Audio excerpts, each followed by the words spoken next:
Hello aspirants.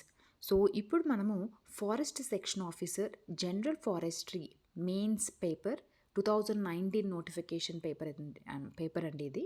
So దీంట్లో కొన్ని questions already discuss చేసాము. ఇప్పుడు రిమైనింగ్ క్వశ్చన్స్ అనేవి డిస్కస్ చేద్దాం. ఓకేనా?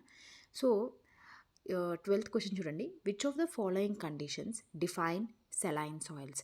మనకి saline soils, acidic sulphate soils, sodic soils, saline alkali soils అని చెప్పి different types of problematic soils అనేవి ఉన్నాయి. వీటి గురించి ఖచ్చితంగా మీరు తెలుసుకోవాలి. సో ఇక్కడ మనకి సెలైన్ సాయిల్స్ కండిషన్ ఎప్పుడు వస్తుందంటే ఎలక్ట్రికల్ కండక్టివిటీ 4 dSi/m ఉన్నప్పుడు, pH లెస్ దెన్ 8.5 ఉన్నప్పుడు, exchangeable sodium percentage less than 15 ఉన్నప్పుడు మనకి ఆ కండిషన్ని సెలైన్ సాయిల్స్ అని అంటాం. ఓకేనా? సో సెలైన్ సాయిల్స్ని మనం white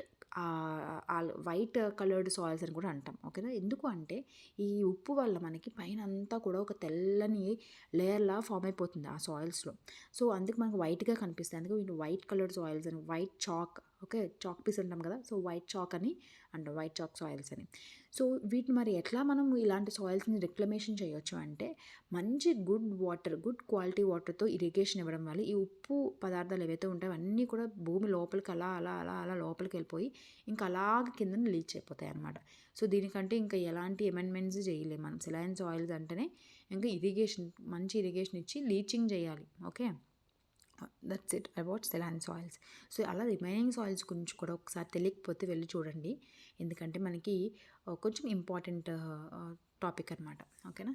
next, hazardous waste management and handling rules came in to existence in the year 1989.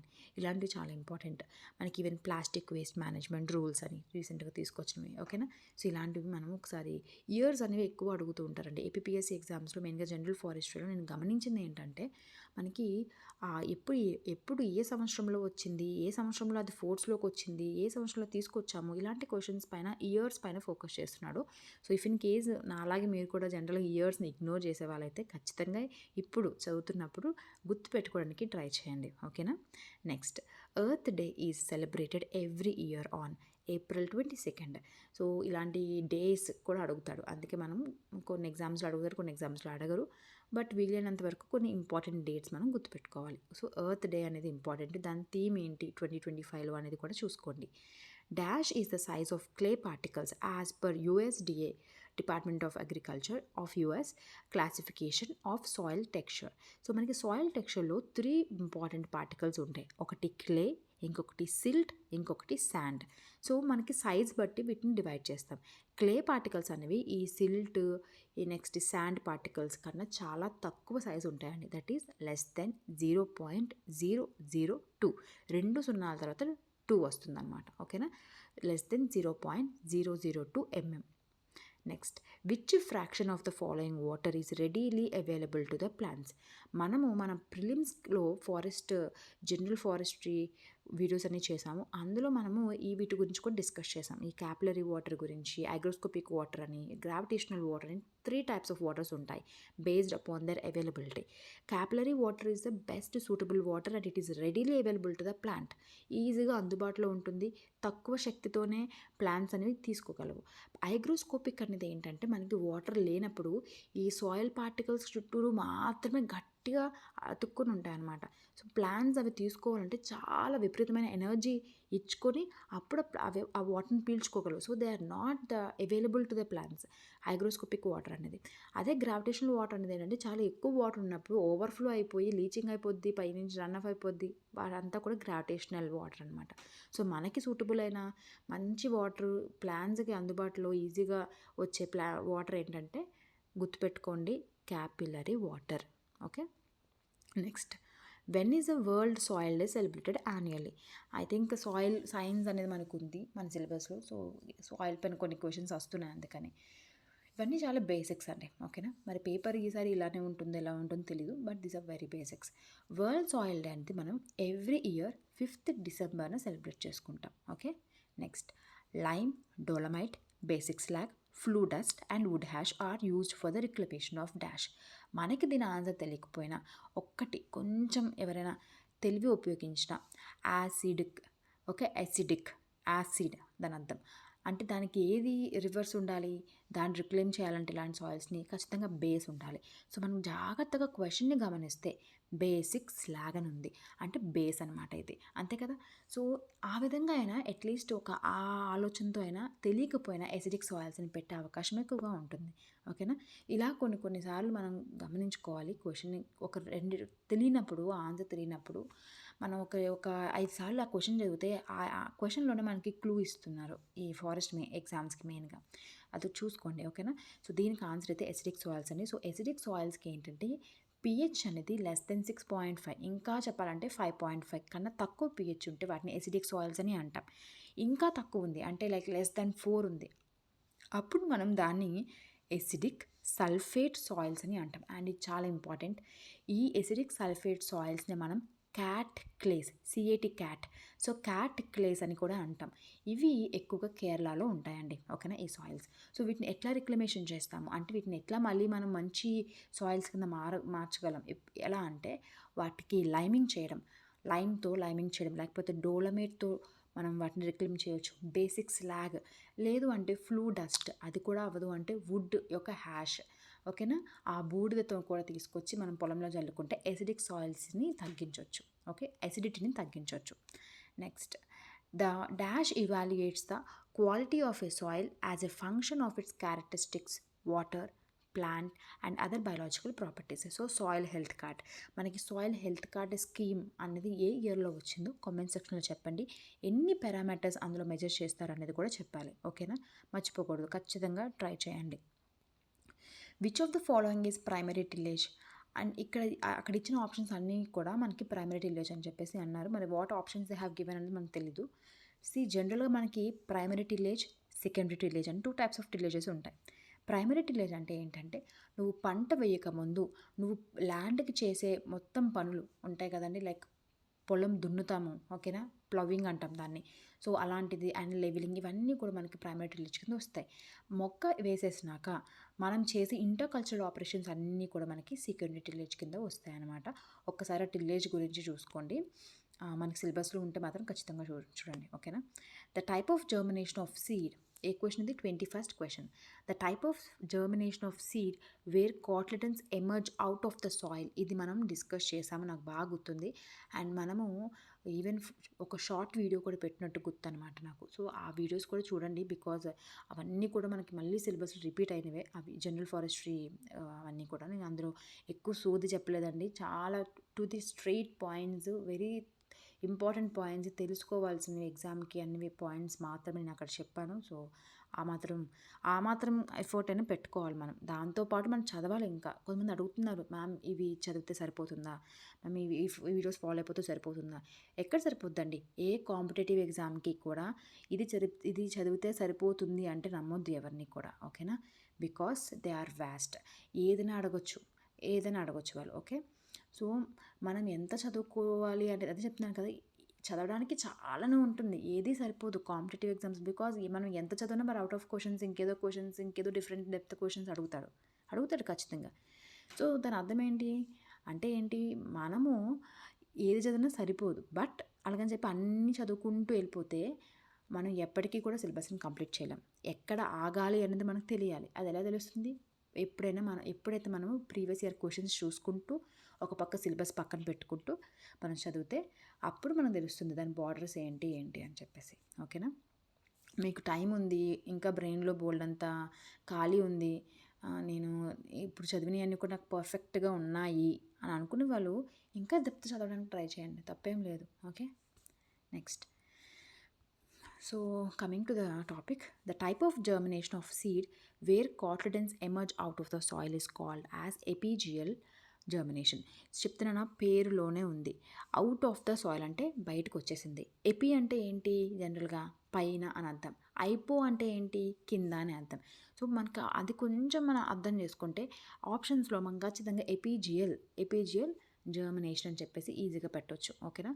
So మనకి జనరల్గా ఈ ఎపిజియల్ జర్మినేషన్ అనేది ఈ మినుములు అవి వేసినప్పుడు మీరు గమనిస్తే ఇంట్లో కానీ ఎక్కడైనా బయట కానీ మినుములు వేసినప్పుడు చూడండి, అవి మొక్క వేసినప్పుడు పైకి ఇలాగ దాంతోపాటు ఆ చిన్న జర్మినేషన్ పార్ట్తో పాటు మనకి చిన్న 2 కాటిలిడన్స్ లాగా వస్తాయి, 2 సీడ్స్ లాగా అంటుకొని బయటకు వస్తాయి కదా, అదేనండి ఎపిజియల్ జర్మినేషన్ అంటే. హైపోజియల్ అంటే మనం వేసిన సీడ్ ఏదైతే ఉంటుందో అది కిందనే ఉంటుంది.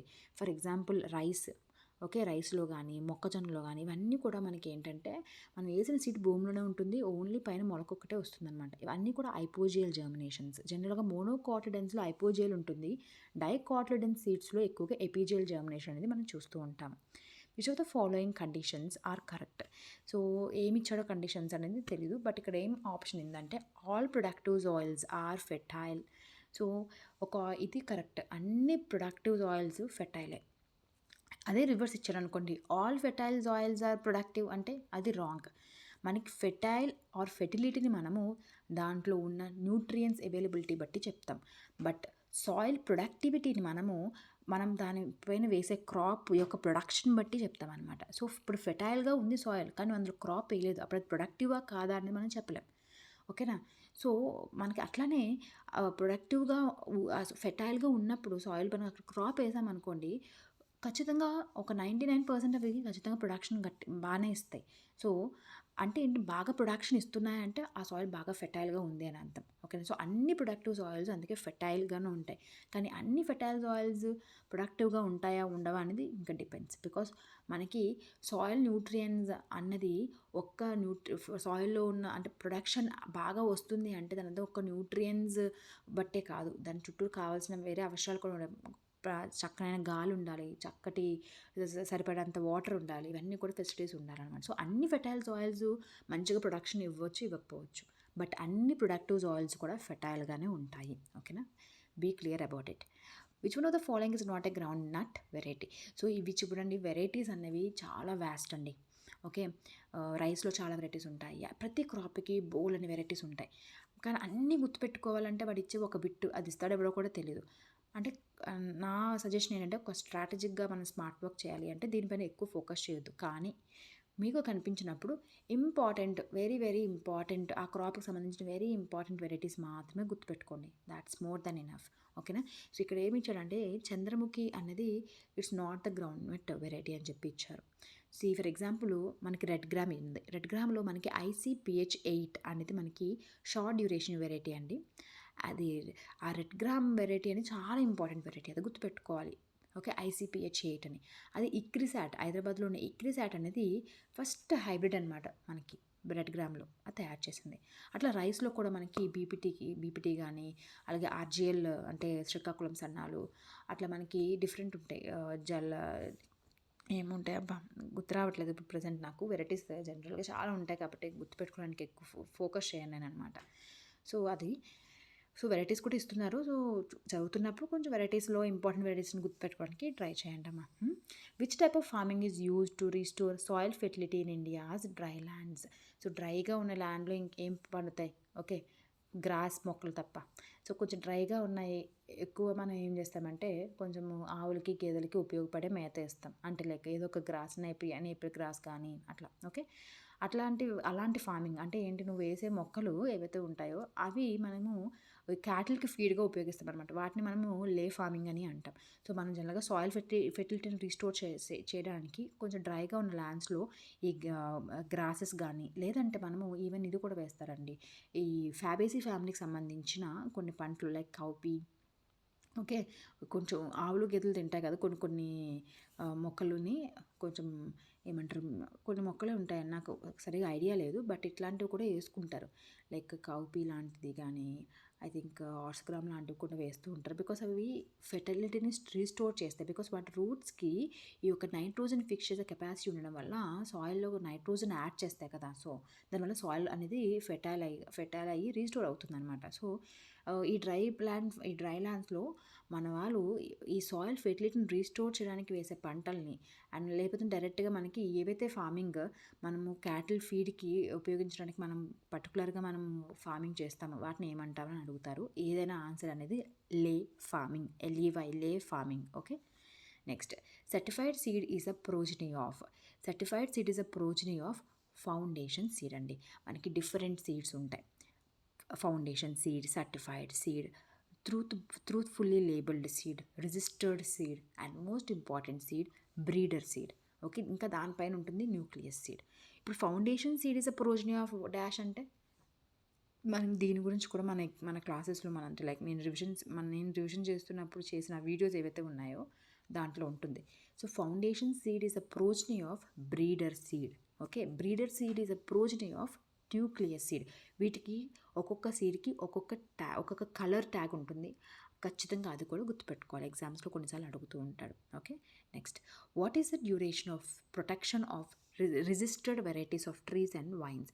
సో ఇఫ్ ఇన్ కేస్ ఒక ట్రీ వెరైటీని రిజిస్టర్ చేస్తే అది ఎన్ని సంవత్సరాల వరకు ప్రొటెక్టెడ్ కండిషన్లో ఉంటుంది అంటే ఇంకెవరు దాన్ని యూస్ చేయకూడదు వితౌట్ ఎనీ పర్మిషన్. 18 years వరకు కూడా ఆ రిజిస్టర్డ్ వెరైటీ ఆఫ్ ట్రీస్ అనేవి ప్రొటెక్షన్లో ఉంటాయి అన్నమాట. ఓకేనా, తర్వాత మనం రెన్యూల్ చేయించుకోవడమో ఏదో చేయాలి. Which of the following have been provided to the farmers under the PPV and farmers rights act 2001? Plant protection and varieties and farmers right act అని చెప్పి ఈ యాక్ట్ 2001లో తీసుకొచ్చాం. దాని పరంగా మనం ఫార్మర్స్కి ప్రొటెక్షన్ ఇస్తూ ఉంటాం అనమాట. ఓకే, సో ఒకసారి యాక్ట్ అనేది చూద్దాము. ఏదైనా చిన్న షార్ట్ వీడియో క్లిప్పింగ్ లాగా మ్యూజిక్ యాడ్ చేసి పెడతాను, ఒకసారి చెక్ చేసుకోండి. ఓకేనా, next, seed treatment by which the hard seed coat is ruptured or weakened mechanically or chemically is called dash. So జనరల్గా మనకి విత్తనం అనేది ఫాస్ట్గా మొలకెత్తాలి అంటే దానిపైన చుట్టూరు ఉన్న ఒక లేయర్ని సీడ్ కోట్ అని అంటాం. అది పల్చగా ఉంటే అది ఈజీగా వాటర్ని ఇంబైబిషన్ జరిగి అది సీడ్ అనేది ఉబ్బి దాంట్లో ఉన్న హార్మోన్స్ ఆ ఎంజైమ్స్ అన్నీ యాక్టివేట్ అయ్యి ఈజీగా ఫాస్ట్గా మొలకెత్తుతుంది అనమాట. జర్మినేషన్ అనేది జరుగుతుంది. సో కొన్నిటికి చాలా హార్డ్ సీడ్ కోట్ ఉంటుంది. ఫర్ ఎగ్జాంపుల్ తీసుకుంటే కాటన్ సీడ్ తీసుకుంటే ఎవరైనా చూసుంటే దాని చుట్టూరు ఉన్న సీడ్ కోట్ అనేది చాలా హార్డ్గా ఉంటుందండి. అందుకే దాన్ని సల్ఫ్యూరిక్ యాసిడ్లో కొంచెం ట్రీట్ చేస్తూ ఉంటారనమాట, కొంచెం పలచబడుతుందని చెప్పేసి. సో అది కూడా ఒక కైండ్ ఆఫ్ సీడ్ ట్రీట్మెంటే. ఓకే, అట్లా మనకి ఏం చేస్తారంటే కొంతమంది ఆ సీడ్స్ అన్నీ పట్టుకొని ఇట్లా గరుకుగా ఉన్న నేలపైన ఇట్లా రబ్ చేస్తూ ఉంటారనమాట మెకానికల్గా. ఓకేనా, దాన్ని చేయడం వల్ల ఏమవుతుంది, ఆ పైన చుట్టూరు ఉన్న తొక్క అనేది కొంచెం పలచబడుతుంది అనమాట. పలచబడి మనకి ఈజీగా జర్మినేట్ అయిపోతుంది.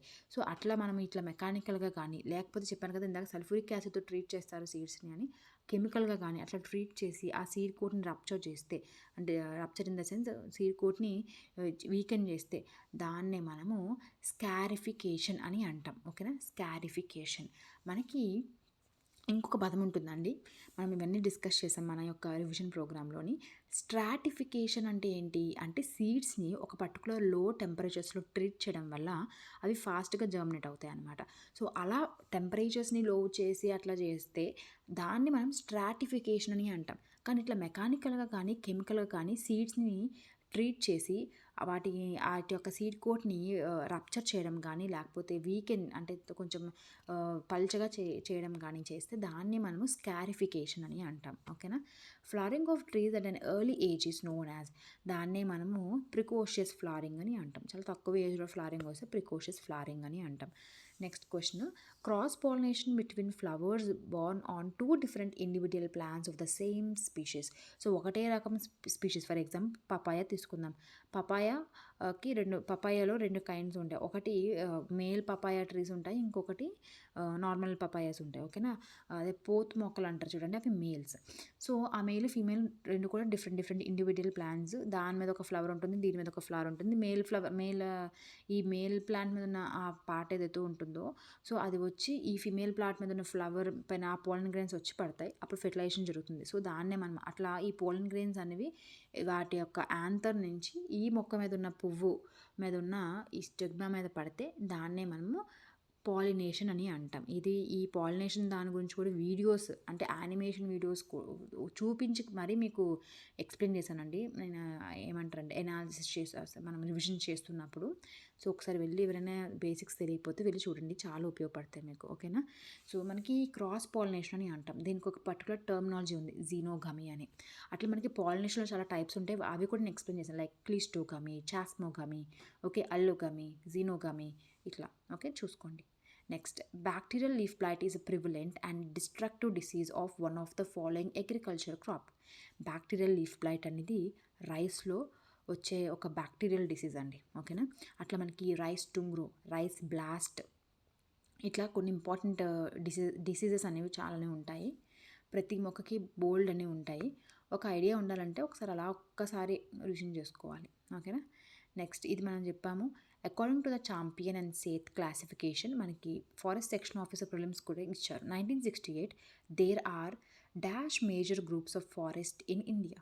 5 ఉన్నాయి. ఓకేనా, పర్టికులర్ ఎన్ని ఉన్నాయంటే 5 గ్రూప్స్ ఆఫ్ ఫారెస్ట్స్ అనేవి ఉన్నాయి. ఓకేనా, నెక్స్ట్ అనేది నెక్స్ట్ దాంట్లో చేస్తానండి. వీడియో పెద్దదైపోతే మళ్ళీ నాకు అప్లోడ్ అవ్వడానికి కష్టమైపోతుంది. ఓకేనా, I hope this is useful for you. If you feel that it is useful for you, ఒక లైక్ చేయండి. ఓకేనా, వీలుంటే మీ ఫ్రెండ్స్ ఎవరైనా ప్రిపేర్ అయితే వాళ్ళు కూడా షేర్ చేయండి.